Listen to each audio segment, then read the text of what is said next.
Hello my dear students, कैसे हैं सब लोग? बढ़िया, मैं भी एकदम बढ़िया बच्चों। तो आज हम लोग स्टार्ट करने वाले हैं चैप्टर नंबर 2 क्लास 10 का पॉलिनोमियल्स। ओके, तो आप लोगों को पता है पॉलिनोमियल नामक चैप्टर आप लोग 9th में भी पढ़ के आए हो, राइट? हालांकि अभी बहुत चीज़ें अलग हैं, सिमिलर नहीं है, काफ़ी चीज़ अलग है जो 10th में हम पढ़ने वाले हैं। बट जो उसका बेसिक इंट्रोडक्शन है बच्चों, जो 9th में मैंने पढ़ाया है, ठीक है, तो वो मैंने 9th 10th में जितना भी कॉमन चीज़ है ना, उसको मैंने पूरा डिटेल में 9th के जो क्लास का जो वीडियो है उसके अंदर मैंने अपलोड करके रखा है, राइट? तो जितना इंट्रोडक्शन आपको रिक्वायर्ड है वो मैंने वहाँ पे अपलोड करके रखा है। वही वीडियो मैं इस वीडियो के आगे एडिट करके लगाने वाला हूँ, राइट? तो आप इंट्रोडक्शन उसमें पढ़िए। द नेक्स्ट एक्सरसाइज हम लोग नेक्स्ट वीडियो में लाएंगे। ओके, तो पॉलिनोमियल समझने से पहले बच्चों हम लोग को कुछ बेसिक चीज़ें हैं जो हमको समझना जरूरी है, ठीक है? तो बेसिक चीज़ें स्टार्ट करते हैं हम लोग। सपोज एग्जाम्पल से स्टार्ट करते हैं। सपोज मैंने यहाँ पे लिखा 2x - 1, इतना लिखा मैंने, राइट? 2x - 1। तो हम लोग 7th स्टैंडर्ड में पढ़ चुके बेटा। 2x - 1 सिर्फ मैंने लिखा है, तो ये इसका मतलब क्या हुआ? What is this? ये है क्या? तो इसको हम बोलेंगे एक्सप्रेशन। ये एक एक्सप्रेशन हुआ सर। आप लोग का जवाब ये होना चाहिए sir, this is one expression, right? अगर मैं इसको लिख दूं 2x - 1 = 0, तो ये क्या बन गया? तो सर बोलोगे आप, सर ये इक्वेशन बन गई, राइट बच्चों? ये क्या बन गई? एक इक्वेशन बन गई। अब इस इक्वेशन के अंदर बेटा अगर मैं इसको स्प्लिट करूं अलग अलग, ये 2x और ये -1, so this 2x is known as what? 2x is known as what? Term. ये एक टर्म है। This -1 is also known as what? Term. ये भी एक टर्म है। कौन सा टर्म है? Constant term. बताता हूं अभी कैसे, ठीक है? See this is one term, this is one term. तो there are 2 term in this equation. ये एक्सप्रेशन, ये इक्वेशन के अंदर 2 टर्म्स हैं, ठीक है बच्चों? अभी ये 2x के साथ में x भी है। इस x को हम बोलेंगे variable. This x is known as what? Variable. What about this 2? 2 को क्या हो जाएगा बच्चों? तो 2 हो जाएगा बच्चों कोफिशिएंट। 2 को हम बोलेंगे कोफिशिएंट। किसका कोफिशिएंट? तो x का coefficient. So coefficient of x, right? तो ये प्रॉपर आपको बोलना है कि coefficient of x, y, coefficient of y, coefficient of z, coefficient of x², likewise, right? तो ये हो गया बच्चों कोफिशिएंट ऑफ x, ठीक है? That is 2। ये पूरा एक टर्म हो गया, इसके अंदर एक कोफिशिएंट है, एक वेरिएबल है। ये खत्म पोर्शन, कुछ बचा नहीं है अभी इसमें। No come to the next term. अब नेक्स्ट टर्म में आप देख सकते हो यहाँ पे सिर्फ एक नंबर है ना, विद साइन -1। तो -1 एक खाली अकेला एक नंबर है। तो ऐसी जो टर्म होती है जिसमें कोई वेरिएबल नहीं होता, गॉट इट? वेरिएबल ना, आप वेरिएबल समझा ना आपको? ये x है, इसकी जगह y भी हो सकता है, z भी हो सकता है। जैसे आप लिखो 3y, तो y वेरिएबल, ये कोफिशिएंट। 2z, तो z वेरिएबल, ये कोफिशिएंट। मतलब a to लेके z तक कुछ भी अगर अल्फाबेट्स लिखे होंगे with constant with a number, तो सारे वेरिएबल्स होते हैं। सिंपल है, ठीक है? अभी और आप जैसे हम एग्जांपल करेंगे तो और अच्छे से अंडरस्टैंडिंग हो जाएगी। तो ये बेटा हो गया वेरिएबल। अब इसके अंदर कोई वेरिएबल नहीं है, सिर्फ एक नंबर है। तो नंबर एक ऐसा एक टर्म जो विदाउट वेरिएबल हो, उसको हम बोलते हैं कांस्टेंट टर्म। तो ये हमारा हो गया बच्चों कांस्टेंट, ठीक है? राइट? ओके, चलो ये हमारा हो गया कांस्टेंट। अब बात करते हैं नेक्स्ट पावर की, ठीक है? अब इसी इक्वेशन को ले लेते हैं हम लोग। इसके अंदर यहाँ पे स्पेस नहीं, मैं नीचे लिख देता हूँ। 2x - 1 = 0। हमने पढ़ा ये टर्म है, ये कोफिशिएंट ऑफ x है, ये x वेरिएबल है, ये एक टर्म है जो कि कांस्टेंट टर्म होता है। अब यहाँ पे x है, x के ऊपर कोई भी पावर नहीं है। पावर आपको समझ में आता है सब कुछ, है ना? मैं लिखता हूँ यहाँ पे 2x का पावर 2 - 3x - 1 = 0। तो दिस इज व्हाट? पावर। यहाँ पे कुछ नहीं, मतलब बाय डिफॉल्ट 1 हो जाएगा, वो पावर है, ठीक है? तो यहाँ पे कुछ नहीं है, मतलब बाय डिफॉल्ट हो गया 1। तो 1 इज व्हाट? पावर। ये इसका पावर हो गया बच्चों, ठीक है? क्लियर है? तो पावर हो गया ये, इसको हम बोलेंगे पावर। डन? तो ऐसी इक्वेशन जिसके अंदर मैक्सिमम पावर, अब यहाँ पे तो कुछ है नहीं ना बच्चों, यहाँ पे तो 1 है, कांस्टेंट टर्म है, ये एक वेरिएबल है, एंड एक कोफिशिएंट है, तो एक टर्म हो गया।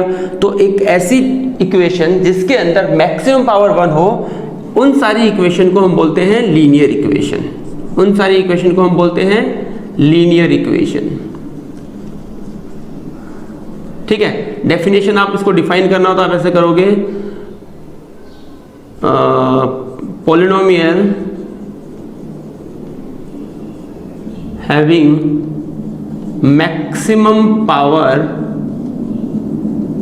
इज 1, उसको बोलते हैं लीनियर इक्वेशन। गॉट इट बच्चों, यहां तक क्लियर है भाई? ठीक है, चलो नेक्स्ट दूसरा एग्जांपल समझते हैं, लिख लो।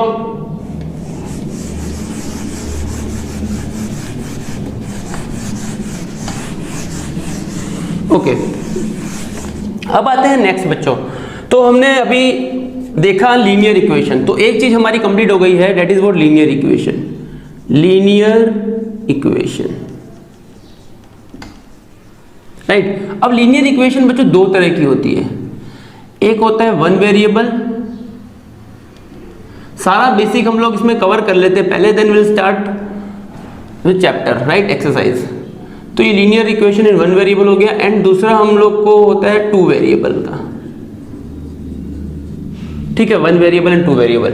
तो वन वेरिएबल टू वेरिएबल कुछ है नहीं बच्चों, जैसे एग्जांपल हम लोग लिख देते हैं उसी में समझ लेते हैं। मैंने लिखा 2x - 1, एक एग्जांपल लिया था मैंने, इसके अंदर यहाँ पे एक वेरिएबल है, तो ये लीनियर इक्वेशन हो गई इन वन वेरिएबल। लीनियर इक्वेशन क्यों हो गई? क्योंकि इसकी मैक्सिमम पावर जो है वो 1 है, इसीलिए ये लीनियर इक्वेशन हो गई। वन वेरिएबल क्यों हो गई? क्योंकि इस पूरी इक्वेशन में सिर्फ एक ही वेरिएबल है जो कि है x। ठीक है, अब दूसरा इसका एग्जांपल समझते हैं। सपोज मैंने लिखा x + 2y - 3 = 0। ठीक है, अब ये भी लीनियर इक्वेशन है। क्यों लीनियर इक्वेशन है? इसका पावर देखो, कुछ नहीं है 1, इसका पावर देखो, ये एक वेरिएबल है ना, इसका पावर देखो, इसका पावर भी 1 है, तो इनका पावर 1 है, राइट, पावर 1 है, तो ये लीनियर इक्वेशन हो गई। अब साथ में दो वेरिएबल्स हैं x एंड y, दो वेरिएबल्स है, तो इसको बोलेंगे लीनियर इक्वेशन टू वेरिएबल। ठीक है, डन। तो ये हो गया हमारा लीनियर इक्वेशन बच्चों। सेकंड चीज हम लोग देखते हैं अभी, quadratic equation. Quadratic equation, so quadratic equation में क्या होगा बच्चों? एग्जांपल लेते हैं हम लोग, पहले हम लोग एग्जांपल लेते हैं इधर। सपोज मैंने लिखा 2x का पावर 2 - 3x + 1 = 0। ये मेरे पास एक इक्वेशन है। ठीक है, this is one equation, equal to 0 है, ये एक इक्वेशन है। इस इक्वेशन में फिर से बात करते हैं, ये एक टर्म हो गई, ये एक दूसरी टर्म हो गई, और ये एक तीसरी टर्म हो गई, 3 टर्म्स हो गई। अब देखो बच्चों, टर्म्स के अंदर एक चीज याद रखो, मैंने जो लेफ्ट हैंड साइड में जो साइन होता है ना, वो साइन को हमेशा लेके चलना है। हर एक वेरिएबल, हर एक नंबर का, हर एक टर्म का जो साइन होता है उसके लेफ्ट हैंड साइड में होता है। तो देखो मैंने इसको पूरे को सर्कल बनाया, ना कि 3 को बनाया, तो ये जो टर्म है वो -3x माना जाएगा। ठीक है, तो 3 टर्म हो गए यहाँ पे। 2x² बाय डिफॉल्ट कोई साइन नहीं है तो प्लस होता है, दूसरी टर्म हो गई -3x, एंड तीसरी टर्म हो गई +1। ठीक है, इसके अंदर 2 की अगर बात करें फिर से हम लोग, तो 2 क्या हो जाएगा बच्चों? कोफिशिएंट किसका होगा? x² का होगा, क्योंकि x² के साथ में 2 है। ठीक है, एंड x क्या हो जाएगा? Variable. x is what? Variable, and this is what? Power. इसको बोलेंगे हम पावर। ठीक है, अब आते हैं दूसरी टर्म की बात करते हैं। दूसरा टर्म के अंदर -3 जो है वो कोफिशिएंट हो जाएगा। किसका कोफिशिएंट हो जाएगा? x का कोफिशिएंट हो जाएगा। -3 is coefficient of x, and x is again what? Variable. 1 क्या है बच्चों? 1 है कांस्टेंट। विदाउट एनी वेरिएबल वाली जो टर्म होती है उसको हम कांस्टेंट बोलते हैं, अभी हमने डिस्कस किया। ठीक है बच्चों, ये क्लियर हुआ। अब इसके अंदर एक चीज आपको ध्यान रखनी है, यहाँ पे जो टर्म है उसके साथ जो वेरिएबल है उसकी पावर 2 है। इधर जो टर्म है उसके साथ वेरिएबल, उसकी पावर कुछ नहीं, मतलब उसकी पावर जो होगी 1 हो जाएगी। ठीक है, तो हमको हमेशा इक्वेशन को डिफरेंशिएट करने के लिए कि वो कौन सी इक्वेशन की कैटेगरी में आती है, मैक्सिमम पावर को देखना पड़ता है, मैक्सिमम पावर को। ठीक है, तो यहाँ पे 1 है, यहाँ पे 2 है, तो मैक्सिमम पावर क्या हो गई? 2 हो गई, राइट। अब मैक्सिमम पावर को हम बोलते हैं डिग्री। मैक्सिमम पावर को हम बोलते हैं डिग्री। यही एक लौता डिफरेंस है पावर एंड डिग्री के बीच में।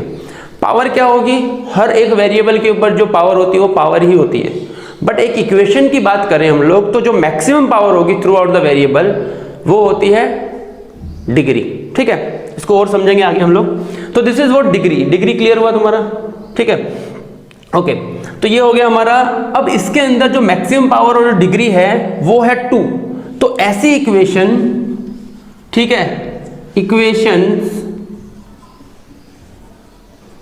इन विच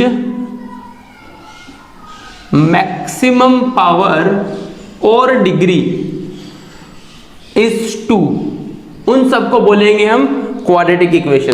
क्लियर है बच्चों? उन सबको हम क्या बोलेंगे? Quadratic equation. अगर मैं जनरल फॉर्म लिखूं इसका, जनरल फॉर्म अगर हम इसको लिखें क्वाड्रेटिक इक्वेशन का, तो वो होगा ax का power 2 plus bx plus c is equal to 0। मतलब कोई भी क्वाड्रेटिक इक्वेशन होगी वो इस फॉर्मेट में होगी। ठीक है, डन। चलो, इसका जो जनरल फॉर्म अगर बात करें, इसकी अगर जनरल फॉर्म की बात करें हम लोग, तो वो क्या हो जाएगा? ax plus by ax plus c is equal to 0, one variable का। इसकी अगर जनरल फॉर्म की बात करें तो आ जाएगा ax plus, this is x है, x है ये, plus by plus c is equal to 0। ये बच्चों जनरल फॉर्म हो गई gf, मतलब जनरल फॉर्म 2 वेरिएबल की, ये gf 1 वेरिएबल की। ठीक है, ठीक है बच्चों, okay. And this is the general form for the quadratic equation. Clear है? चलो अब एग्जांपल ले लेते हैं इसके, 2-3 और एग्जांपल लेते हैं क्वाड्रेटिक इक्वेशन के। सपोज मैंने लिखा यहाँ पे 2x का power 2 minus 1 is equal to 0।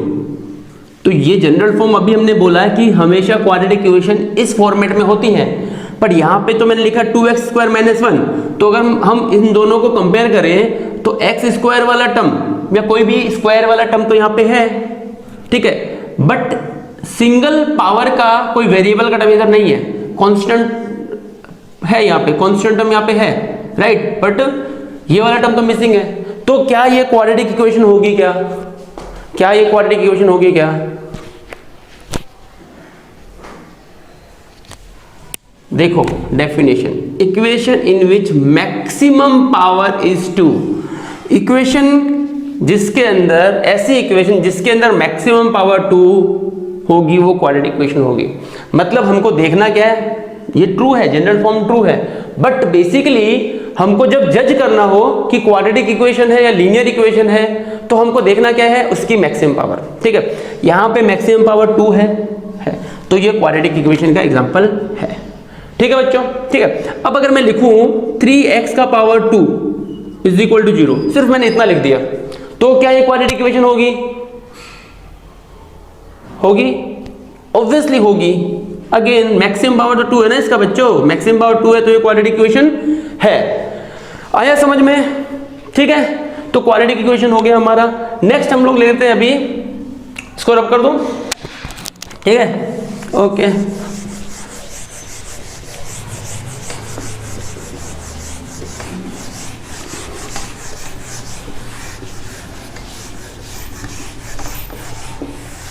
Next है बच्चों cubic equation. Cubic equation, cubic equation. So cubic equation क्या होगी बच्चों? एग्जांपल ले लेते हैं फटाफट इसका। तो इसका जो जनरल फॉर्म होगा, इसका जो जनरल फॉर्म होगा वो होगा ax का पावर 3 प्लस bx का power 2 plus cx plus d is equal to 0। This is the general form. Example लेते हैं। एग्जाम्पल मैंने लिखा 3x का पावर 3 माइनस 2x का power 2 plus 5x minus 4 is equal to 0। ये मैंने एक इक्वेशन ले ली, ठीक है, ये मैंने एक इक्वेशन ले ली। फिर से बात करते हैं, इसके अंदर टर्म कितनी है? 1 2 3 4 टर्म हो गई बच्चों इसके अंदर। This 3 is called coefficient of x cube, क्योंकि ये x क्यूब के बाजू में है, ठीक है। यहाँ पे कोफिशिएंट ऑफ x स्क्वायर क्या हो जाएगा? कोफिशिएंट ऑफ x स्क्वायर क्या होगा? -2 होगा, ठीक है। कोफिशिएंट ऑफ x क्या होगा? 5। कांस्टेंट टर्म क्या होगी? 4 या -4? -4, ठीक है, -4। साइन के साथ चलना है हमेशा, लेफ्ट साइड में क्या होता है? साइन होता है उस पर्टिकुलर टर्म का, ठीक है बच्चों, ओके। तो this is an example of cubic equation, okay. अगर सिंपली वापस से मैं वही चीज रिपीट कर रहा हूं जो क्वाड्रेटिक में हमने एग्जांपल लिया था, अगर मैं इसको लिख दूं 3x cube minus 2 is equal to 0, तो क्वाड्रेटिक इक्वेशन होगी क्या? हाँ होगी। क्यों होगी? क्योंकि इसका डेफिनेशन है equation in which degree is 3। ऐसे इक्वेशन जिसकी डिग्री क्या हो? 3 हो। डिग्री क्या है यहाँ पे? ये है, जो कि क्या है? 3 है, तो ये क्यूबिक होगी। अगर मैं लिखूं 4x का power 3 is equal to 0, cubic होगी क्या? हाँ होगी, पावर 3 है ना, मैक्सिमम पावर 3 है, इसलिए होगी। ठीक है बच्चों, बराबर है। तो अब हमने जो पढ़ा यहाँ पे क्या क्या पढ़ा? हमने पढ़ा क्यूबिक इक्वेशन, हमने पढ़ा क्वाड्रेटिक इक्वेशन, हमने पढ़ा लीनियर इक्वेशन इन 1 वेरिएबल 2 वेरिएबल। वो सारे के सारे किसके अंडर आते हैं? पॉलिनोमियल्स के अंदर आते हैं। ठीक है, वो सारे के सारे किसके अंदर आते हैं? पॉलिनोमियल्स के अंदर आते हैं। क्लियर है? अभी तो पॉलिनोमियल्स का आइडिया होगा कुछ, सब कुछ कवर्ड होता है अंडर पॉलिनोमियल्स। ठीक है बच्चों, राइट। अब एक डिग्री के ऊपर एक और चीज हम लोग बात कर लेते हैं। हमने पढ़ा डिग्री, डिग्री क्या होता है? डिग्री क्या होता है बच्चों? Maximum power. अभी तक हम जानते हैं मैक्सिमम पावर, ठीक है, ऑफ पॉलिनोमियल, ऐसा हम लिख सकते हैं। पॉलिनोमियल का मैक्सिमम पावर होता है, डिग्री होता है। अब डिग्री बेसिकली दो पार्ट में डिवाइडेड है, दो तरह की डिग्री हो सकती है। ठीक है, कौन कौन सी डिग्री हो सकती है? So polynomial in 1 variable, polynomial in 1 variable and polynomial in 2 और मोर वेरिएबल। ये तो हमने पढ़ लिया बच्चों, पॉलिनोमियल 1 वेरिएबल हमने पढ़ लिया, जो हमारी एनसीईआरटी में दिया है, जो हमने पहले भी मैं भी पढ़ा होगा और जो आगे भी पढ़ते रहेंगे। ठीक है, पॉलिनोमियल इन 2 वेरिएबल, 2 और मोर variables, polynomial in 2 and more variables, इसकी बात भी हमको आज करनी है। तो पॉलिनोमियल 1 वेरिएबल हमने क्या पढ़ा? सपोज एग्जांपल ले लेता हूं मैं सीधा, ज्यादा अच्छे से समझ में आएगा। एग्जांपल है हमारा 2x का पावर 4 माइनस 3x का power 2 plus 5x plus 1 is equal to 0। ये एक इक्वेशन हमारे पास, ठीक है, ये इक्वेशन गिवन है। हमको बोला है कि फाइंड द डिग्री। तो आप सब लोग अभी तक समझ गए हैं, with in a second you all can give the answer कि डिग्री इसकी होगी 4। ठीक है बच्चों, डिग्री क्या होगी इसकी? 4 होगी। क्यों 4 होगी बच्चों? तो भाई यहाँ पे इसकी अगर पावर देखी जाए तो 1 होती है, इसकी पावर देखी जाए तो 2 होती है, इसकी पावर देखी जाए तो 4 होती है। तो 4 is greater than 2 is greater than 1, तो सबसे ग्रेटर कौन हुआ? 4 हुआ। तो सबसे ग्रेटर 4 हुआ तो मैक्सिमम पावर 4 होगी। मैक्सिमम पावर 4 होगी तो उसको बोलेंगे हम क्या? डिग्री। ये चीज़ तो आपके दिमाग में अच्छे से बैठ चुकी है। ठीक है, अब हम बात करते हैं कि पॉलिनोमियल इन 2 और मोर वेरिएबल्स, इसमें क्या, इस केस में क्या होगा? तो कुछ नहीं बच्चों, इस केस में इजी है ये भी। सपोज मेरे पास इक्वेशन दिया है 3x का पावर 3 y का पावर 2, 2 और मोर वेरिएबल्स बोले ना, minus 3x cube y plus 5xy minus 2 is equal to 0। ये इक्वेशन दिया है और आप लोगों को पूछ लिया है कि भाई डिग्री क्या होगी, व्हाट इज द डिग्री, मतलब मैक्सिमम पावर। तो इस केस में आपको क्या करना है बच्चों? जो भी वेरिएबल्स हैं उनकी पावर को आपको ऐड करना है। जैसे कि एग्जांपल लेते हैं, यहाँ पे 1 कुछ नहीं है, मतलब 1, इधर भी 1, तो इसकी जो पावर होगी वो हो जाएगी 2, राइट। यहाँ पे 3, यहाँ पे कुछ नहीं मतलब 1, इसकी जो पावर हो जाएगी वो हो जाएगी 4। क्लियर है? यहाँ पे 3 इधर 2, तो 3 प्लस 2 कितना होता है बेटा? 5। इसकी पावर हो जाएगी 5। 5 is greater than 4 is greater than 2, तो मैक्सिमम पावर इज 5। तो डिग्री कितनी हो जाएगी इसकी? इस पर्टिकुलर इक्वेशन की डिग्री हो जाएगी 5। ऐसी इक्वेशन जिसकी मैक्सिमम पावर 4 है उसको हम बोलते हैं by quadratic.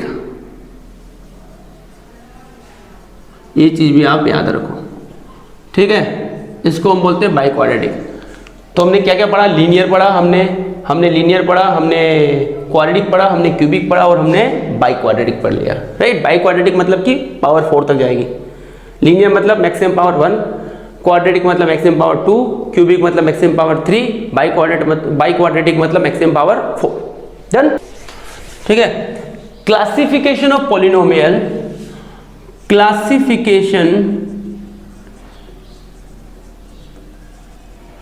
Of polynomial based on term, based on number of terms, ये एक टॉपिक हमारा बचा।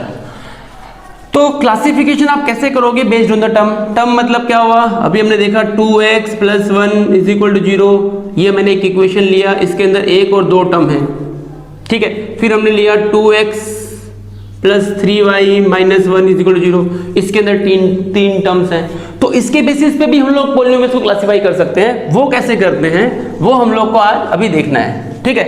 सो तीन तरह के क्लासिफिकेशन हमको करना है, monomial, monomial, binomial and trinomial, ठीक है बच्चों। तो मोनोमियल मतलब क्या होता है बेटा? Single term, single term. Example लेते हैं, मैंने लिखा 3y, मैंने लिखा 3y, तो दिस 3y मतलब क्या हो गया बच्चों? मोनोमियल। मैंने लिखा 100x, एक टर्म है, मोनोमियल। बाइनोमियल होता है टू टर्म्स, टू टर्म्स मतलब 2x - y, बाइनोमियल होगा, दो टर्म हो गए ना। सिमिलरली ट्राइनोमियल होगा थ्री टर्म्स। एग्जांपल लेते हैं x + y - 1 = 0, तीन टर्म हो गए। तो ये हो गया बच्चों ट्राइनोमियल। तो monomial single term, binomial two term, trinomial three terms. Over, done, ठीक है। नेक्स्ट है बेटा zeros of the polynomial. Next है zeros of polynomial, zeros of polynomials. अब ये जो टॉपिक है इसके बाद में हम लोग directly will start exercise, directly हम लोग एक्सरसाइज स्टार्ट कर देंगे, क्योंकि जो बाकी के जो टर्म्स हैं इसके बाद में हमारे पास बचेगा रिमाइंडर थ्योरम, इसके बाद में हमारे पास बचेगा रिमाइंडर थ्योरम बचेगा, ठीक है। फिर हमारा बचेगा फैक्टराइजेशन बचेगा। तो ये दो चीजें हम लोग क्वेश्चन के साथ साथ में करेंगे, टेक्स्ट बुक में क्वेश्चन है उनके साथ साथ हम लोग करेंगे, समझेंगे, ठीक है बच्चों। तो जीरोस ऑफ द पॉलिनोमियल क्या होता है? तो जीरो ऑफ द पॉलिनोमियल की अगर आप बात कर रहे हैं, तो सपोज हमको कोई एक पॉलिनोमियल इक्वेशन दिया हुआ है, तो एक और चीज समझो, पॉलिनोमियल इक्वेशन को हम लोग रिप्रेजेंट करते हैं p(x) के टर्म्स में, ठीक है। सो पॉलिनोमियल इक्वेशन को मुझे दिया हुआ है 2x - 1, राइट, ये मेरे को एक पॉलिनोमियल इक्वेशन दिया है। अब जीरोस ऑफ द पॉलिनोमियल आपको बोला हो बच्चों, तो हमको करना क्या होता है बेसिकली, जब भी जीरोस फाइंड करना होता है तो बेसिकली हमको सॉल्यूशन फाइंड करना है। जीरोस ऑफ द पॉलिनोमियल का मतलब हुआ सॉल्यूशन, उस पर्टिकुलर इक्वेशन का आपको सॉल्यूशन निकालना है, ठीक है। तो हम करेंगे क्या, हम ले लेंगे px = 0, px को इक्वल टू मान लेंगे 0। तो px लेट, ऐसा लिखेंगे लेट p of x = 0, ये मेरा हो गया अजम्पशन, ठीक है। तो मुझे क्या मिलेगा 2x - 1 = 0, क्योंकि इसको मैंने 0 माना तो this will be what 0। 2x = हमारा मिलेगा 1, इधर आएगा +1, तो x मिल जाएगा हमको 1/2। इसको बोलेंगे बच्चों हम लोग जीरोस ऑफ द पॉलिनोमियल। तो ये पर्टिकुलर इसका सॉल्यूशन हो गया बेसिकली, जिसको हम बोलते हैं जीरोस ऑफ द पॉलिनोमियल, ठीक है। तो जीरोस ऑफ द पॉलिनोमियल जो भी होता है उसको हम ऐसा भी समझ सकते हैं कि उस वैल्यू को अगर मैं इक्वेशन में पुट करूं तो फाइनल आंसर मेरा 0 आना चाहिए, ठीक है। उसी को हम जीरोस ऑफ द पॉलिनोमियल बोलते हैं। क्लियर है बच्चों, ठीक है। तो ये हमारा हो गया इंट्रोडक्शन चैप्टर नंबर 2 का, राइट।